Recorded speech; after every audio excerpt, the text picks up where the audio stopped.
Drama serial Bismil की आने वाली एपिसोड्स बहुत इंटरेस्टिंग होने वाली हैं व्यूअर्स। अब आने वाली एपिसोड्स में देखेंगे कि सुहेब के सामने भी अब हकीकत सामने आ जाती है मासूमा की, और इसके अलावा सब रिश्तेदारों या सब लोगों के सामने मासूमा बेइज्जत होकर रह जाती हैं कि मासूमा ने सिर्फ और सिर्फ पैसे के लालच में इतनी बड़ी उम्र के आदमी से शादी कर ली। मासूमा तो किसी को मुँह दिखाने के लायक नहीं रहती।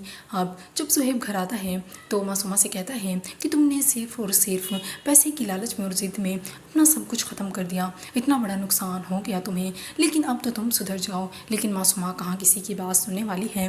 और दूसरी तरफ अब तो ये बात का यकीन दिलाने की कोशिश कर रहा था अपनी फैमिली वालों को कि मेरे लिए सिर्फ और सिर्फ तुम लोग ही अहम हो, और तुम जानते हो कि तुम दोनों से ज़्यादा मेरी ज़िंदगी में कोई भी अहम नहीं है। अब सबको ये बात यकीन दिलाने की कोशिश कर रहा होता है तौकीर, लेकिन तौकीर को क्या पता कि मासूमा अलग चाल चलने वाली है। उसकी माँ उसे समझा रही होती है कि पहली बीवी होती है, उसका कुंडा बहुत मजबूत होता है और उसकी जगह कोई नहीं ले सकता। लेकिन मासूमा कहाँ किसी की सुनने वाली है। मासूमा भी कह देती है कि इस दाव को तो मैं जीत कर रहूँगी, और अगर इस दाव में मैं मारी भी गई तब भी मुझे कोई अफसोस ना होगा, और मैं दूसरों को मार के ही मरूंगी। इसी वजह से वो रात को तौकीर को कॉल करती है और उसे कॉल करके बुलाती है, और इसी दौरान मूसा भी उसे देख लेता है। इस तरह घर में मज़ीद हंगामा शुरू होगा।